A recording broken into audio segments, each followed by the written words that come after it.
Well, here it is, the first Wednesday in the fall of 2018. And because it's 7 o'clock and it's Wednesday evening, here we are with another edition of the Progress Report. Like a clock. Like a clock. The most dangerous hour on TV. That may be especially true tonight because we have a wonderful guest, one of our favorite guests that we'll always like to have come back and join us, and that's Arnie Arnesen from Concord, who was a media person all by herself and has a program up there, appears on lots of national venues too, Yeah. don't Coast you? to coast. Houston, Maui, Michigan, Yeah. North Carolina. So, and you know, her background is very interesting. She's been a candidate for governor. She served in the House, Candidate for Congress. candidate for Congress. We should talk about the Democratic Party sometime about that, but that's another story. Da-da-da-da. Well, maybe we'll get to it. You never Yeah, know you where, never how, know, where you our path never is going to know. go when we have So- That's those. right. We never do know. But in any event, we're glad to have Arnie with us. And this is going to be very open and freewheeling. We really don't have a particular set of things we want to talk about. We'll probably cover things you would expect from us. You know, talk about some of the national things that have happened with our president, Mr. Trump. Talk about some of the things that have happened recently in Concord. I just learned that Arnie has taken a real divergence from where I was on the issue of the override of the governor's veto on one of the two major energy bills that appeared And you before were us the one on of the veto. sponsors of, I believe. I was one of Yeah. the sponsors of it, and Arnie is not happy with me about that. No. This ought to And be I may good. even, I may even, let, I may even Stay tuned, let her- folks. This is let her going to be a explain good it. one. So, in any event, those are some of the things that we can get into. And as always, we hope that you will choose to get in and be part of the program by dialing us at 640-3091. Isn't that interesting? Use that word dialing. I mean, it's Yeah. been a long Yeah, we time since still any- do. since anybody Exactly. I actually have a dialed. dial phone attached to the wall of my house. It's still hardwired in. Really? Just yes, Really? never got rid of it. Yeah. Well, we still My- talk about albums, too, Yeah. you know, so it's... I remember one time, probably 20 years ago, my niece looking up at it, trying to figure out how do you work this thing. You know, it's a real antique. So, but we are very fortunate that Mike is once again going to favor us with one of his always entertaining and often very insightful POTUS reports on the Progress Report. So, Well, thank you, Bob. You flatter me too much. We're going to go more toward the entertaining than the insightful today because there's so much to talk about, and we have a great guest, so I didn't want to waste any time on that. But I want to, as I characterize it to you guys before the show, I want to investigate three events, three instances of the intersection of audience laughter with Donald Trump. It's kind of interesting. The first one I want to talk about, and many of you may remember, the White House press corps dinner, where Barack Obama was president, and he gave the speech, which, you know, they're typically kind of a roasty, kind of a jokey kind of speeches. These aren't big policy events during the White House press corps dinner. But Donald Trump was in the audience, and you may recall that President Obama took the occasion to roast him a little bit, comparing the things that he worries about as president with Donald worrying about, you know, whether to fire Gary Busey from The Apprentice, I think was the line. So you may remember that. That got a big laughter and applause. Trump on camera did not look amused at all. And Not there at are all. A lot of people who say, and I happen to agree with them, I that agree. may have been the genesis of his decision to eventually come down that escalator and really roll the country and end up in the White House. And undo everything that Barack Yeah, Obama so touched. Undo exactly, and the everything, personal everything. vendetta against Yes, Barack yes, Obama. yes. So the next instance I want to talk about, just to kind of bring things into focus, is you may recall during the course of the campaign and beyond, Donald Trump repeatedly spoke about the United States as being the laughingstock of the world. We're being taken advantage of. People are laughing at us. We're a laughingstock. There were many instances of that, and I'm going to bring it now to the third instance, which we saw only this week. As he addressed the United Nations at the opening of the General Assembly this year, where he was making claims about his presidency being the greatest presidency of all time. And whether you saw it on TV or heard it on the radio or otherwise, you could hear as the translations were coming through the headphones this building roll of laughter. I just thought it was exquisitely ironic that the man who cannot stand to be laughed at and claimed that the United States was a laughingstock has fulfilled his own prophecy And we were, in fact, this week, the laughingstock of the world by having that man as our president. Yeah, and that's the POTUS report and the progress report. Well, What's a good one. What's interesting though is that last year when he spoke to the UN, they were shell shocked because they could not believe how selfish and crazy he sounded. Now, after a year of getting used to him They've got being him selfish, figured out. they've got him figured out. So now they're liberated to laugh. Yeah. And that's where they were just frightened initially. And now we are a joke. And you actually got to see the fact that we have become this world joke. And it was really depressing. And I think and the it was comment, such a crazy, the comment, crazy speech. with the camera on him, where he said, "I didn't expect that reaction," I think that was a very telling moment in his life. That was a sincere, Particularly statement. since he went back and tried to say, well, it was a laugh line, I was feeding them. Like, Which is you know, totally Well, then not you true. would have I expected mean, totally the not reaction true. if that was I the think case. that's one of the most pathetic, weak explanations of a bad result that he's ever offered. The other one is when he originally, said that, or had somebody in his administration say that the real reason he fired James Comey was because she was unkind to Hillary Clinton in the way they handled her emails. That was Rosenstein's memo. Rosenstein's memo. provided You that know pretext. that she wasn't dealt with fairly, as if he cared about treating Hillary Clinton fairly. When his standard line before any crowd is get them to chant "lock her up." My goodness. There's a wonderful article at Fox about his speech, and it was basically, just repackaging of America first, and then they described the rest as and some sort of patriotic word salad, which is exactly what it was. It was just amazing. And you pick up on something. Oh, my God. The word patriotic. To use that terminology in that context, because patriotic means an entirely different thing in other parts of the world, and not necessarily beneficial to the United States and its citizens. It could mean there are oppressed peoples in the world, and patriotism could incite them to destabilize areas. Right. It could also there are nationalistic movements right in Europe right now where to use that term patriotism and to tout it as a good policy for nations might not be the greatest thing that we want to see among these countries such as Hungary, who are really swinging to the right. Yeah. Well, there's a wonderful definition of patriotism by Calvin Coolidge. And Calvin Coolidge said patriotism means looking after yourself by looking after your country. And why I like that was he recognized that we're all kind of a bit selfish. And they always think about the individual me. But what Calvin Coolidge said is, but you can't look after you without looking after something bigger than you, which is your country. And what Donald Trump doesn't understand is that a form of patriotism is looking after the world. Because when you look at what's happened as a result of the fact trade policy, I just had a guy on today talking about China and the tariffs. And you know what I said? This is what I want someone to do. I want them to take a car made in Tennessee. And then I want to take out all the component parts, because this is a made-in-America car. And I wanted to see, and this part comes from Vietnam, and this comes from China, and this comes from Canada. You know how you ever see the pictures of pork or a pig, and you say, this is the loin, this is the chops, and right, this is the chops. this is the I bacon, want to yeah. do that with a car, because Donald Trump is living in the 1950s. He still has a headset that doesn't realize that we are now so... All tires are Firestones. Exactly. All tires, and no one really understands that, but that really is the case. There is nothing that is exclusively made in America. There's added value that comes in from everywhere else. It may be put together here, but it isn't made here. And that's the irony of what we're doing right now with China. China now has to figure out, because they've become actually an expensive country, and they're trying to figure out what they're going to do, because there are places that are cheaper than China. And they're also like moving into a whole new world of how they have to operate in the marketplace, because they used to be the dumping ground for all of corporate America, and now they've become too expensive, which is kind of ironic. Oh, and by the way, can we talk about when tariffs are paid?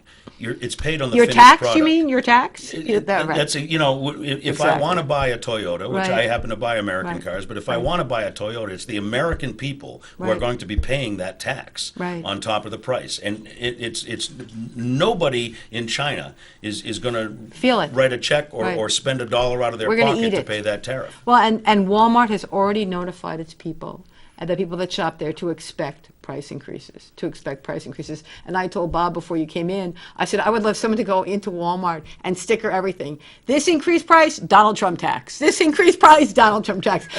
And think about it. Everything in Walmart is from China. The whole place would be Trump tax, And you Trump want to know tax. something? Oh my God, It I'd would love not to do change that. a single mind of that 32% that are backing him up. Well, how sad, how sad, how I'm sad. not so sure about that.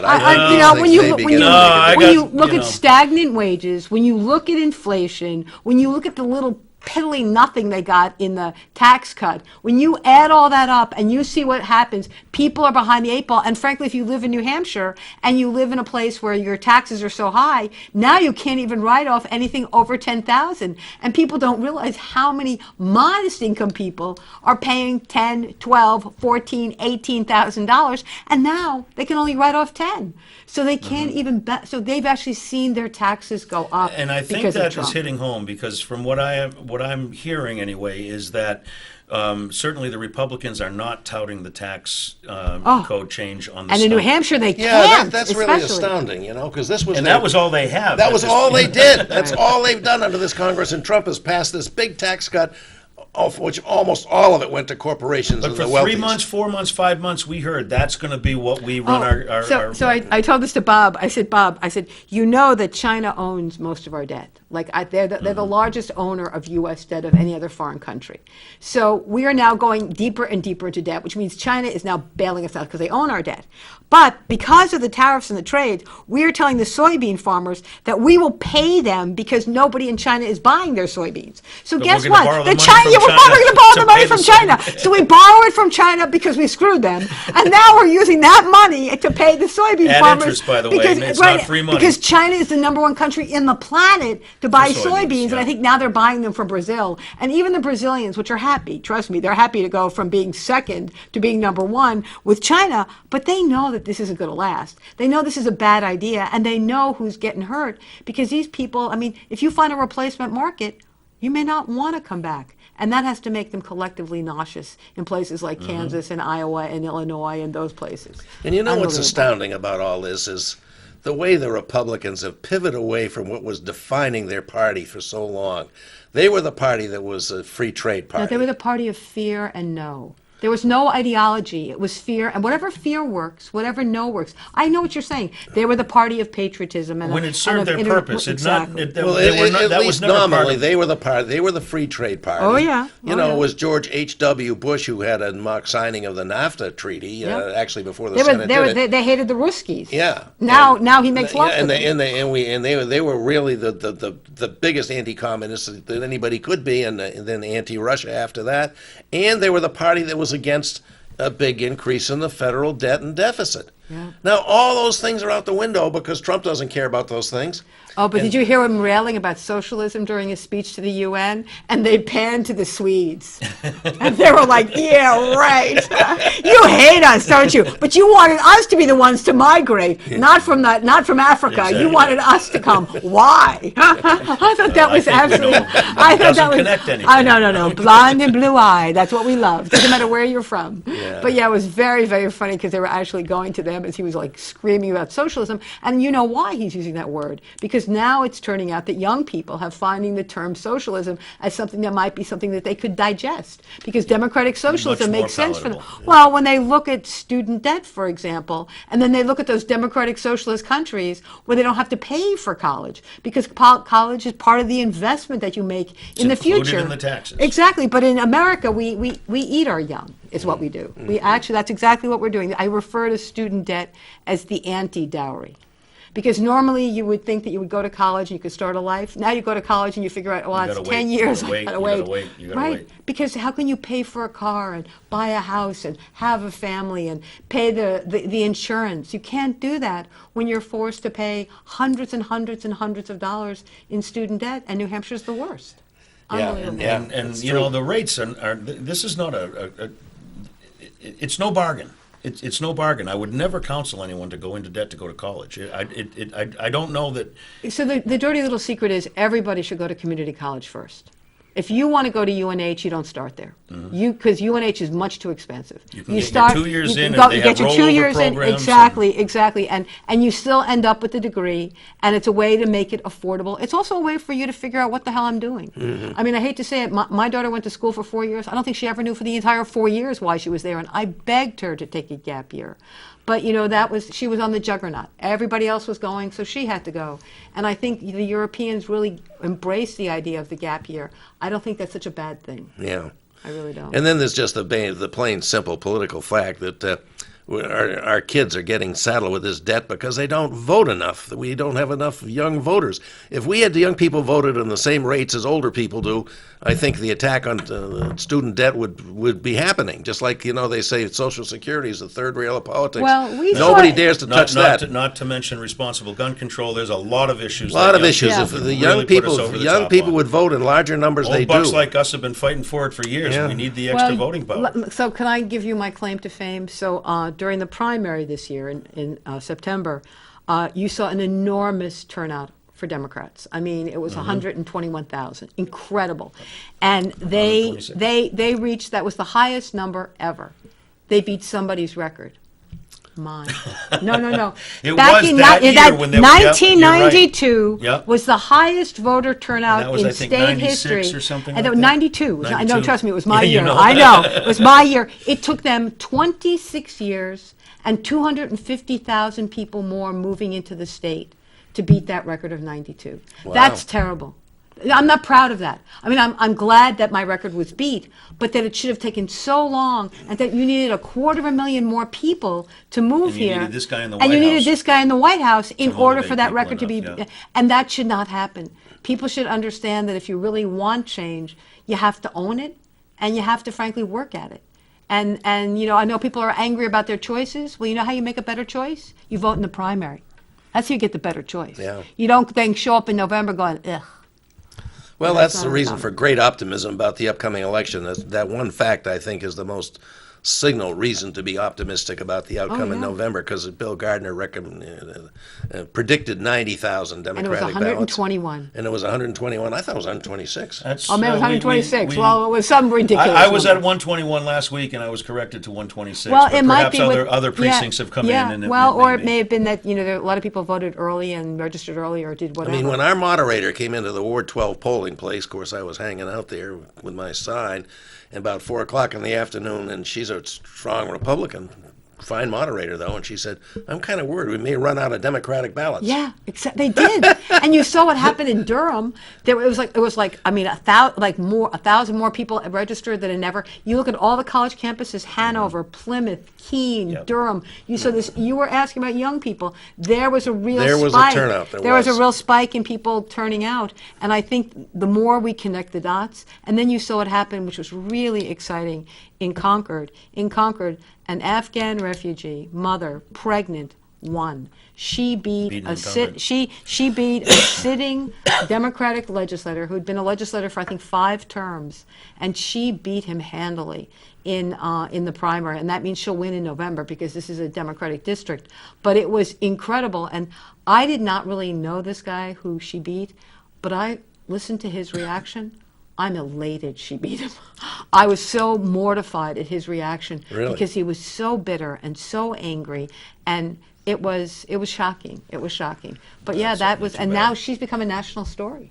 She's not just a New Hampshire story. She's become a national story. Along with the woman in Brooklyn, Yeah, Cortez. Cortez. Well, but Alexandra Alexandra Cortez was interesting. She had been very political for a long time. People keep thinking that she wasn't. She'd never run for office, but she had been She very had worked on active. campaigns. She'd People worked on knew her. campaigns. She was Exactly. able to muster a force to go out and do the work. Exactly. So I just interviewed a woman today who just wrote a book about bringing new Americans into the electoral process, not voting, but running.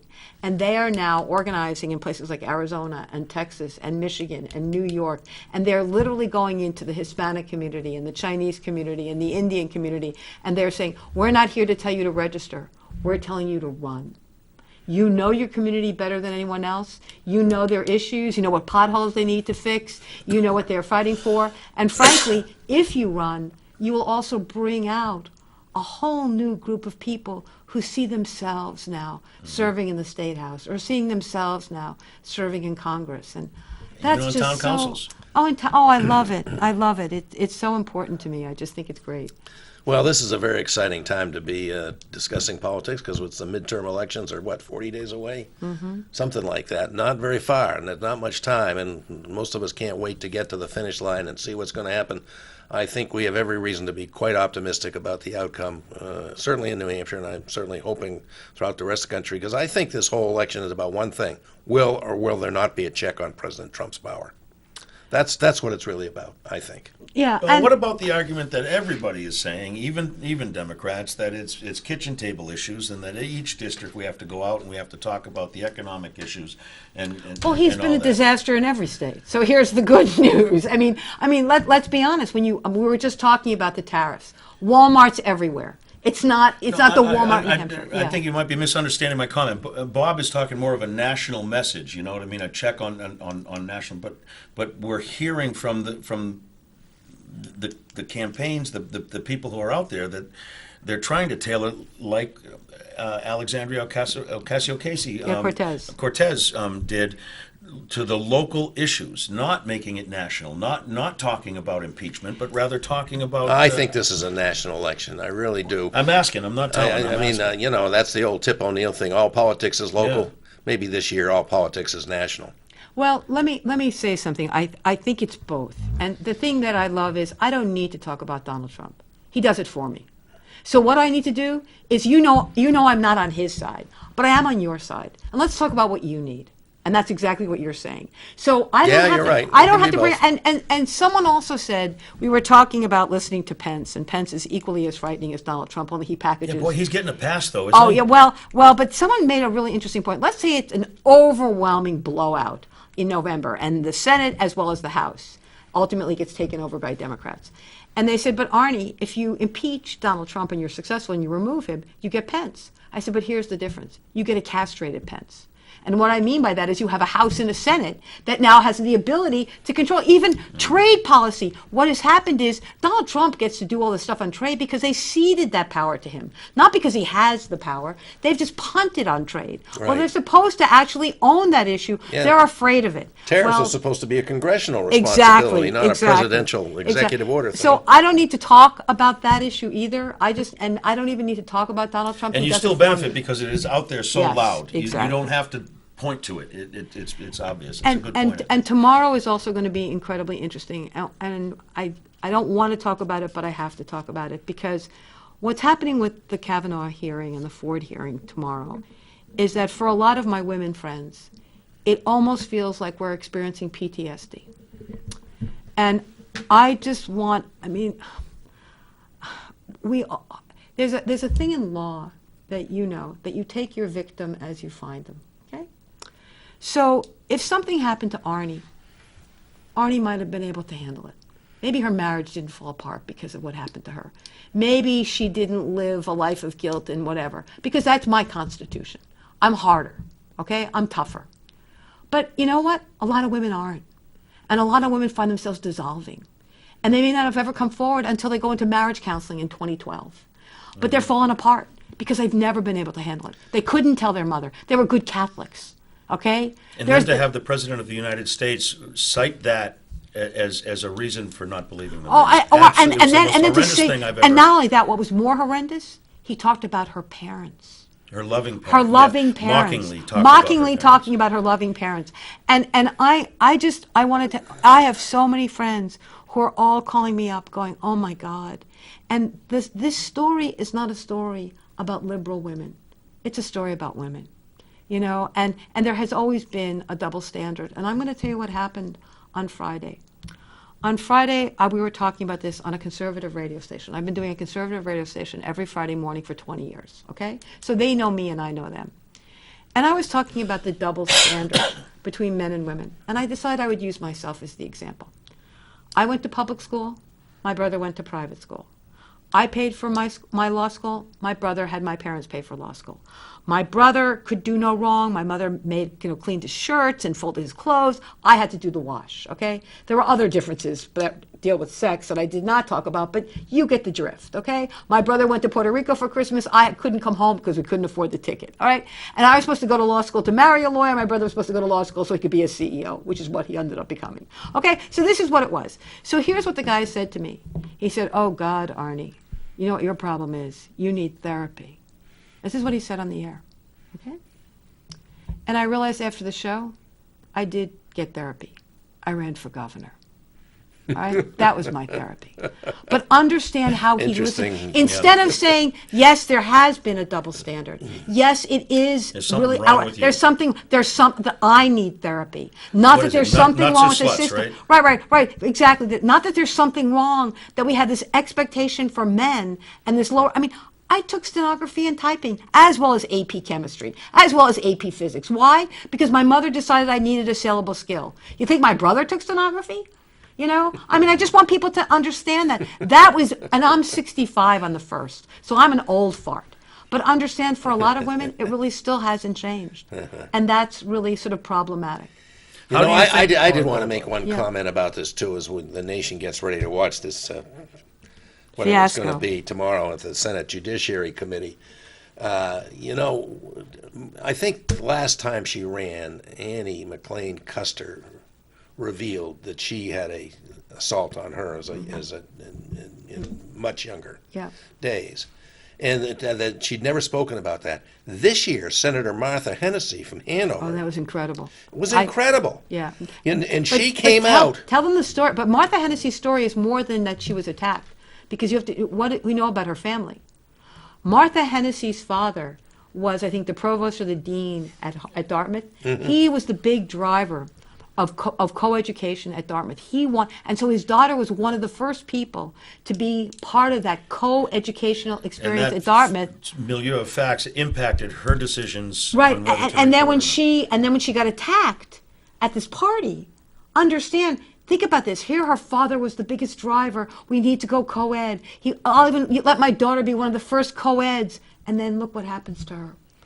And she had to come back to her dad and say, what do we do? You know? I mean, that's part of the tragedy. She was the guinea pig. Yeah. But so she did report what happened to her early on. So there's a distinction. Well, in part because of the whole backstory. To come out publicly at this time, I thought was quite stunning, because, of course, I don't think you know a lot more about this story than I did at the time, and still I didn't know. Sure. Nobody. I don't think they went to the police. I don't think they went to. Did you hear the story about Phillips Exeter today? I only heard part of it. Everyone, if anyone heard the NPR story, please call in, because I want to make sure I'm accurate here. But there's been some question about some of the tragic behaviors at Phillips Exeter, and so they have created a group to issue a report. Well, folks are so angry because one of the things they found out, and I think there needs to be further investigation, is that even when bad behavior was reported to the people that were administering at Phillips Exeter, they never put it into the file. So they knew. So even when you told, that didn't assume that an action would happen.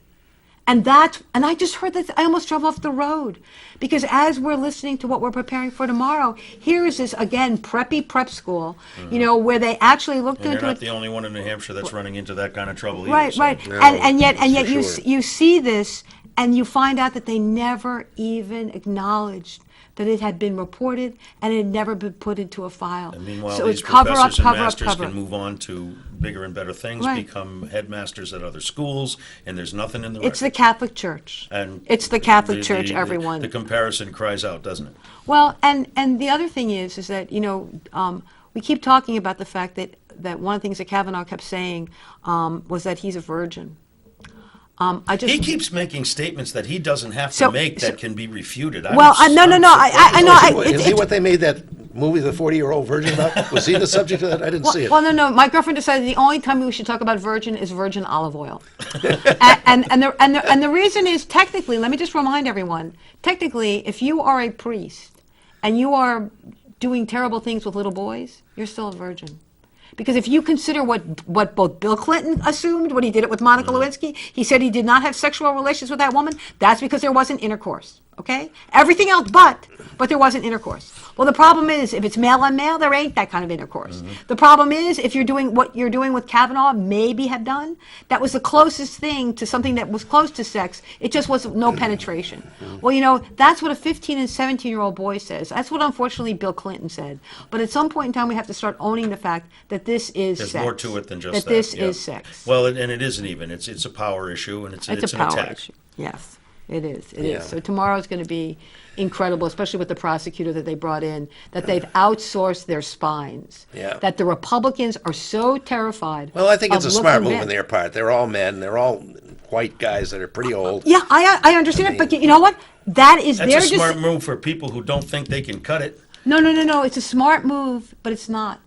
They have never put a female Republican on the Judiciary Committee, ever. And there are female Republicans. They have owned this committee. They've owned it male forever. And now they actually had a few females that they could have included, and now they're sitting here and they're hiding behind a prosecutor from Arizona. And my question for that prosecutor is, why did you say yes? There is no. I've been wondering that, right, too. There's no FBI investigation. Yeah. There is. They're got going to no be given file. 55 She's got no minutes. file. No file. She got maybe, 3-4 days to Exactly. prepare. Why would you prostitute yourself? Because that's exactly what you're doing. Because as a good Because prosecutor, everybody wants their moment in the Right. spotlight Do you of think, national I'd attention. like to ask this, do you think that putting this so lipstick upset. on the pig is going to fool anybody? I mean, I can imagine that if a woman watching this is going to be infuriated and see right through this. Well, my concern right now is I don't know how Dr. Ford is going to present herself. We don't know. This is going to be the most frightening experience of her life. And frankly, it's a frightening experience of my life to watch her, because she hasn't not only reported, she's not just speaking to the U.S. Senate, she's speaking to the world. Everyone at the UN is going to be watching. I'm just telling you. No. They're going to have split screen. Trust me. I'm afraid unless something dramatic comes up, it's going to end up being a he said, she said, and that won't be enough. But we have a caller. We got John on the line. Hey, John, you're on with us on the Progress Report. We're glad to welcome you. Go right ahead if you got a question or a comment or want to participate here. Yes, good evening. Great show as always. I have a question for the three of you. Do you feel that civics classes or social studies classes, like at the high school level and beyond, should allow the students to view tomorrow's live congressional hearing for Kavanaugh? Thank you. Wow, that's a very interesting question. That's a great I hadn't question. thought about that. It begs the question: are there still civics classes? And if there are some, I'm very glad to hear that. Yeah. But boy, I'm willing to go first, but I'd rather not. I'll go first. I do think that at the high school level that that they're mature enough that they could view this. We're talking about a United States Supreme Court justice, yes. Yeah, I'm sorry, we're think not talking about dog catcher. Yeah. We're talking about a United States Supreme Court justice who's going to be placed on the court for life and make a decision not about my life, their life. High school students will be impacted by this decision. You're more energetic in your response than me. I was thinking more about the maturity level of the audience, but I think that they were They mature take sex enough to ed. understand it. Yeah. They know the terms. They know what's going on. We're talking about something that happened in high school. And it could be informative. It They could, get sex ed. It's pretty pathetic in a lot of the public schools. I But can think remember, of that. this having happened- taught a sex ed course at our church, Right, but- which was quite. The kids told me we didn't get anything like this in school. Believe me. But also So- remember this. But they know a lot more than we like to think they know. Of course. And this is really about a Supreme Court justice that will impact their lives, not my life. I'm on the end of my life. They're really at the point where and this we've is gonna seen how he's for impacted 40 young years. people's lives too. We've seen Oh, the, yeah. the case of the young Young immigrant. young lady Pregnant. who was basically stalled out Yep. trying to keep her from getting a completely lawful and legal abortion Well, based upon He tried to. specious legal Right, he tried to, but the justices finally. I mean, but it is important because we are talking about a Supreme Court justice. And we're What do talking you about what a do you what do you permanent think place. about the question I raised? Don't you think that unless something comes up that we haven't heard about, And maybe this yearbook thing with Kavanaugh, that was kind of interesting. What he put in his yearbook, and Well, it caused at least one of his 65 supporters to take her name off the letter. Yeah. So let me also say but something other else. than that, I mean, If- she said, don't. That's if not good you're enough. if you're a black or Hispanic and you're hanging out with a group of guys that everyone knows in a gang, they start making assumptions about you because they're your friends. So if you're hanging out with gang members, oh, what do you do? Oh, you're hanging out with gang members, so they are able to sort of assume certain behaviors about you because you hang out with a gang. But if you're white and you're wealthy and you go to a prep school, there's certain behaviors that they do too. Okay, and it turns out you belong to that gang. And that if you gang go to that's St. run Paul's, too they're much. supposed to. Right. St. Paul's, you're apparently supposed to engage in this behavior. Right, I can't no. believe that what happened to St. Paul's. I mean, think about this. So I Where, just where want do they go people to get know. their reputation back? Exactly. My God. But what I want people to know is it's so easy for us to do it when it's a gang. This is a white gang. It's a privileged white gang. Yeah. But the problem with privileged white gangs is they don't go to jail. The problem with privileged white gangs is their father can hire the best lawyer in town, so it never happens. The problem with a privileged white gang is that they know the prosecutor and they call him up and go, don't do this to my little Tony. Okay? I mean, that's the difference, and that's, again, the problem with justice, is that it isn't blind in America. And that's part of the reason why I want them to watch this, because this is really important, because this is about decisions that will impact every aspect of their life, and I am terrified. Yeah. And I am terrified. It's interesting how this whole thing has brought up the Anita Hill hearings again, and I guess Joe Biden is just wincing at that happening because he did not cover himself with glory as the chairman of the Judiciary Committee at that time. And And he even said, in an otherwise fine and distinguished career of great service, he was not at his best that time for So sure. let me just say something, though, that because of the Anita Hill hearing, we had the Year of the Woman, 92. Of course, I lost, but there were 4 women that won the United States Senate. We went from 2 to 6. And I just want everyone to know you only need 6 women out of 100 to get a bathroom. Because no, it's absolutely true.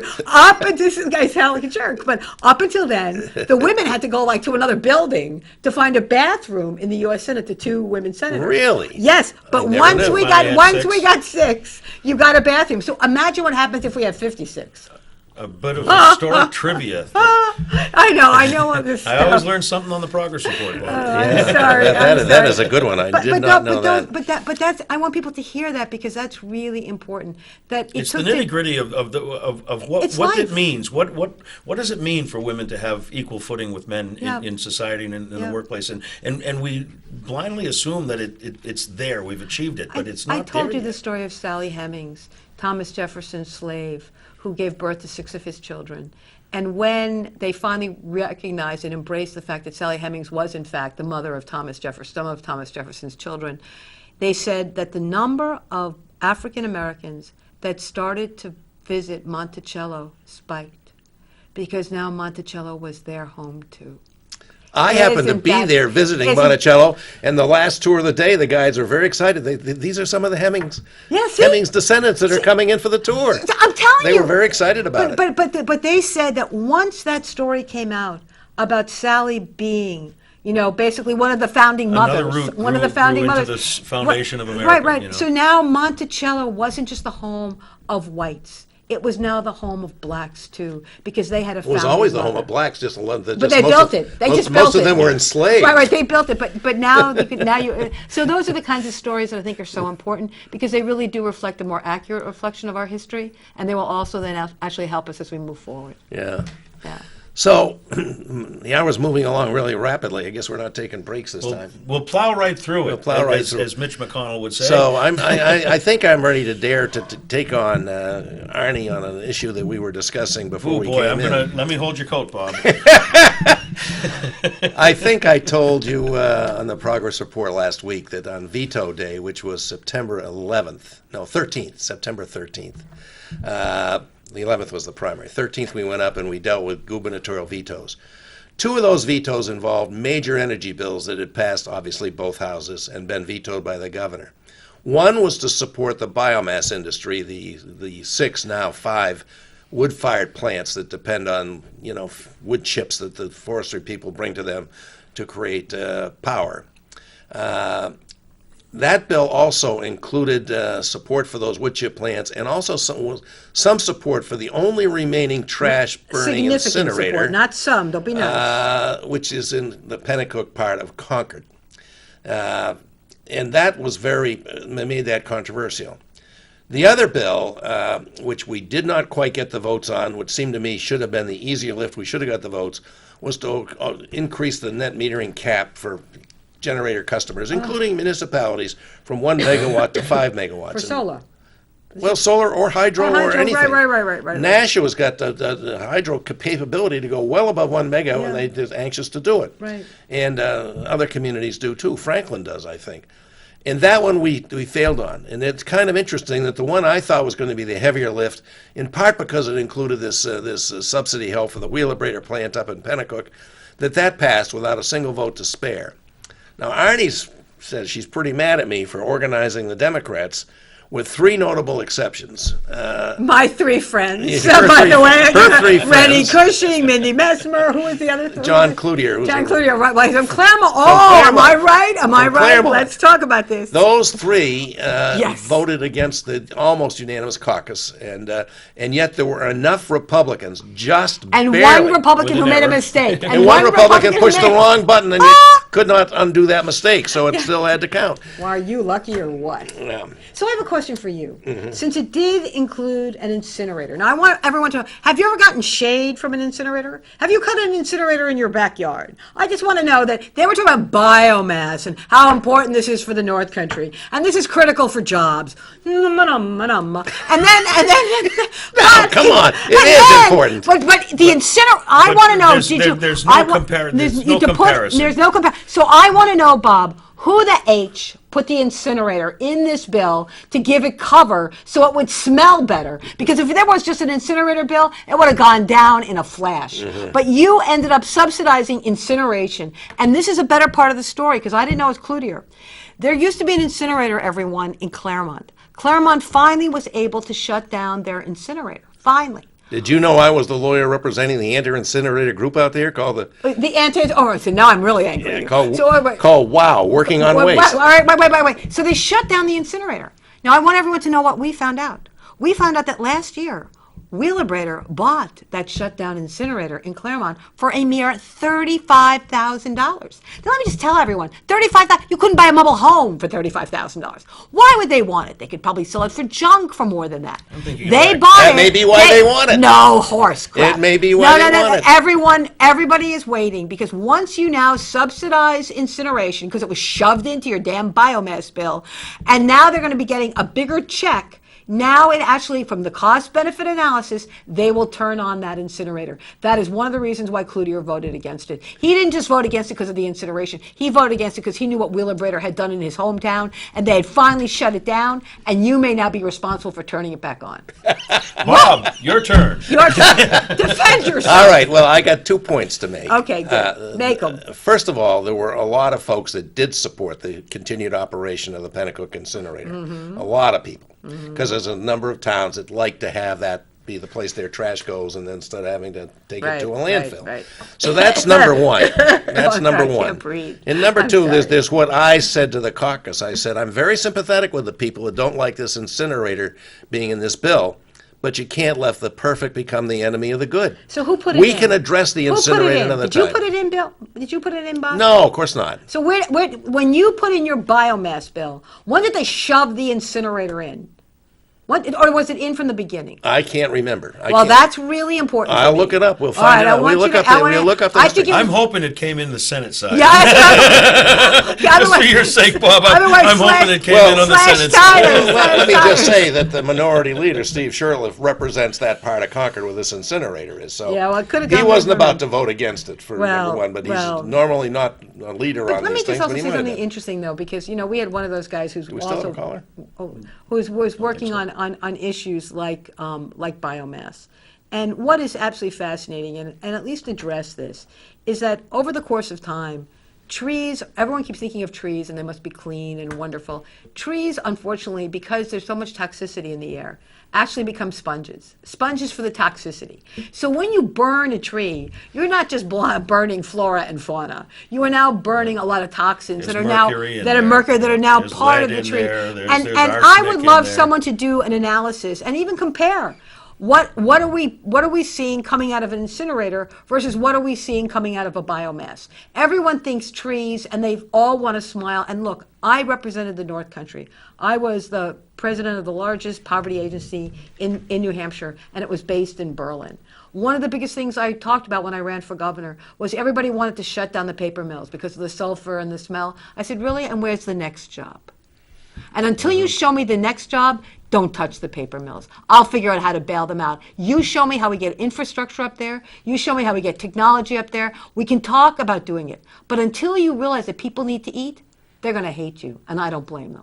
So I get the biomass piece, but that's just delaying the reality that we have to do something about creating job opportunities up there, because biomass isn't going to last either. Right. Right. I think that is beginning to happen. I think the economy's turning around a little bit up there from what I hear from my friends up there, and I'm a big fan of the North Country. I love it up there. Internet would be nice. And the internet would be nice. I'm just telling you. Yeah, it's for sure. But I think things are turning around. Can we take 2 minutes and talk about that? I mean, we've been hearing for how many decades that we've got to get internet up into the North Country. And we've been abandoned by I mean, who's the phone company now? Is it even a real company? Right. When are they going to bring the fiber optics in? You know? And I'll tell you, when we get bills in our committee, we do to help support bring high speed fiber up there. The incumbents all line up to oppose them. The Comcast and all those folks, they all show up and say no. Well, because they want to control the choice, but then they don't want to provide the choice. We've tried to have bills to give towns and cities the municipal option to do this, their own to do the last mile build out Right. themselves. And the lobbyists just descend on us, some Comcast and Consolidated Communications and whoever else. Can I tell you, So why don't you stand up to them? I know in the House the lobbyists are your staff. I understand that. Yeah. I've been in the House myself. Because they have influence with enough people, so that it's a lot easier to kill a bill than to pass a bill. We all know that. Right. And there's so many ways you can stop a bill from becoming law. Well, it's going to be interesting to see what happens in the 2018 election in New Hampshire. And that is, we did see a huge turnout in the primary. And so you really see a sense of motivation. You know that the largest party in New Hampshire are undeclared independents. That's the largest party. And they're sort of sitting there looking back and forth. I'm not sure they were taking blue ballots in the primary. I'm not surprised by that. But what I'm thinking is that could there be a blue wave in New Hampshire where the Democrats are able to take back the House? They're maybe even able to take back the Senate. And I think if they can make significant inroads in the House and Senate, then Chris Sununu has to be scared to death. And the reason Chris Sununu has to be scared to death is that he could ride that wave. He could lose because of that wave. That if they're going to be voting for House and Senate Democrats, they're not going to check off the box for Chris Sununu. I don't care how weak or strong Molly Kelly is. She could actually be pushed up and over the top because of it. Plus, she's a girl. And I know we've had lots of girls in New Hampshire, so we're like a dime a dozen.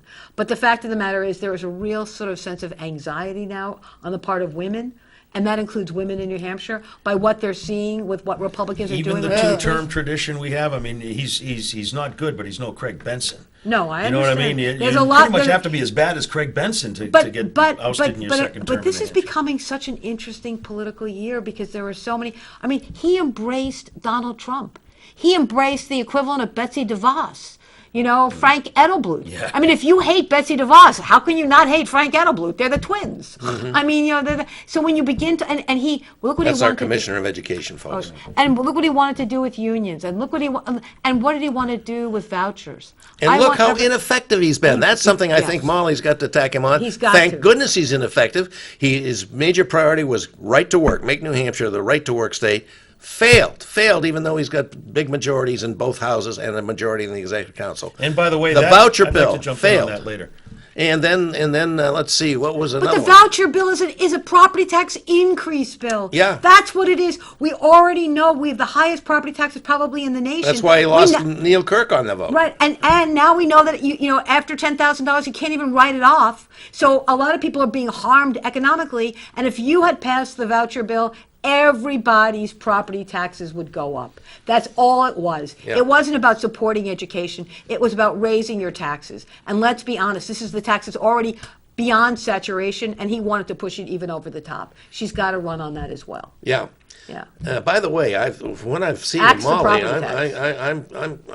I thought she had a great competitor in Steve Marchand, who really worked awfully hard and became a real expert on lots of policy issues. She should bring him in. She should make him her chief of staff. Yeah, she should. She should. But Molly, would be a heck of a team. Molly is making the center of her campaign the commitment to renewable energy. She's going right after that, and I really like that. Well, good. By the way, I just would like to do a little tease here.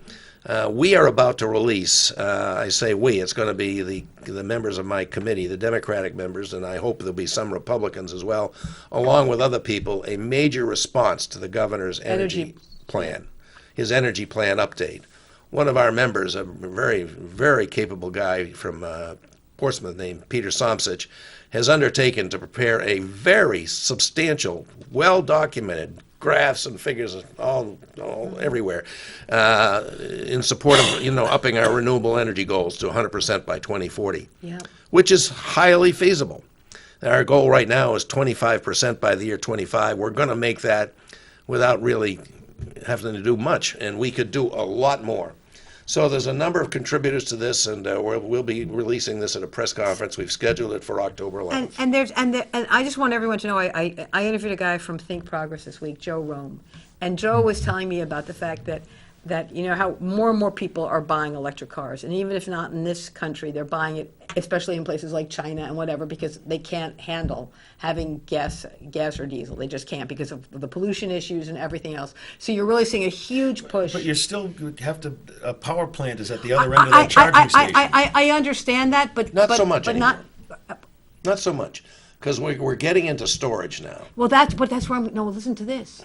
The more you start buying electric cars need an electric battery that is 100% capacity because they got to go from 0 to 60. So that means they have like maybe a 7 to 10 year life. But when they're done at 7 to 10 years, they're not good for a car. But guess what they're good for? Storage. So what is China doing? China now is gaining the monopoly on used car batteries that they use for the electric cars, because they are now going to be able to use it for storage. So you were just worried about, the idea of these big power plants. Can you imagine? You have solar panels, you have a You can used store car it, battery, so you and can then even you the- come, even and the then you distribution. plug your car into your house. So what you've got is you've got the sun going directly to your car, and you're using the old Yeah. car battery that now can be your storage facility. You're charging up the battery It's while the sun is shining, yes. and you Exactly. cranking And that's out those been kilowatts. the big problem with the wind and the And sun storage. energy is when it's, And the yeah. best part about these batteries, which is even more incredible, is that now that you've given a battery a second life on these electric cars, the cost of batteries drops dramatically.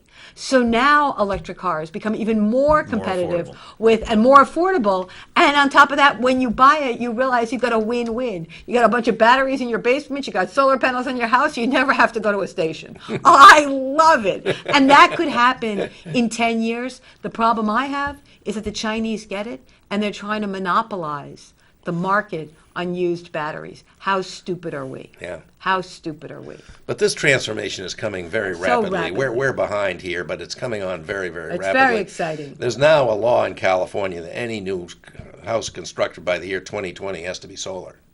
No longer an option; it's a requirement for new housing construction in California. It seems obvious to me. I mean, I think it's too bad that there has to be a requirement.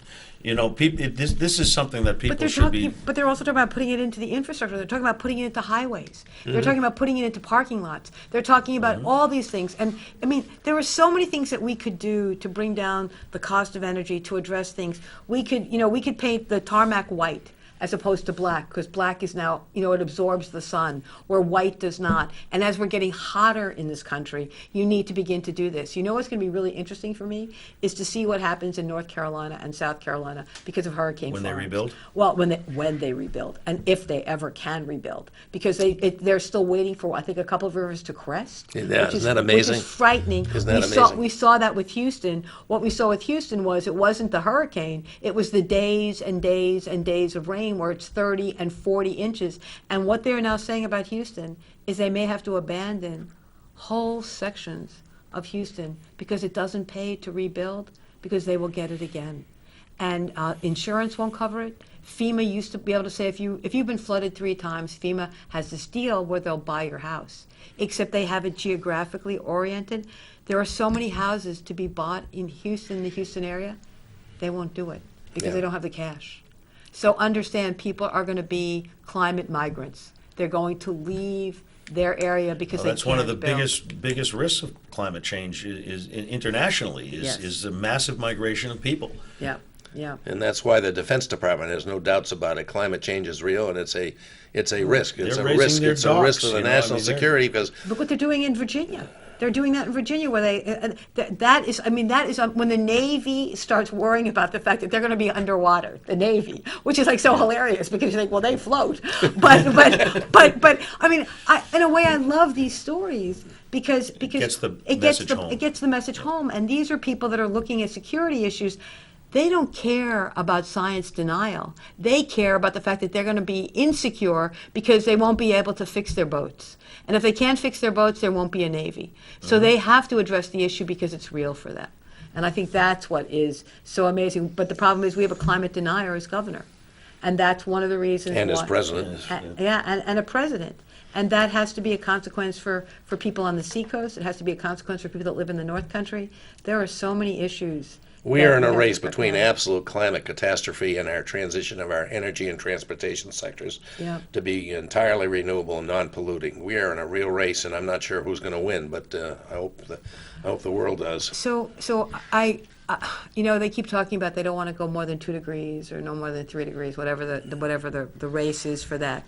And I just want to tell everyone, even if we were perfect tomorrow, we reached all the ideal things. Maybe It's still gonna go. It's still going to keep go up. going. Yeah. We're Yeah, still it's- going to it's- cook. it's locked in. It's It's locked baked in. in. When you take the roast out of the oven, it's going to cook It's on your counter. Exactly. No, that's exactly right. It's going to cook on your counter. And I think people don't quite understand that that's how bad You it gotta is. stop now. And Yeah. we're in such denial that we're just driving that continuing to cook even farther out. Yeah. Well, we've had a Speaking wide-ranging discussion here we've today had about- it's always I'm fun sorry. when you're Out of here, time. Arnie. Thanks for coming in. You're welcome. Delighted to have Arnie with us anytime she can be here. And talk to him about his biomass bill, please.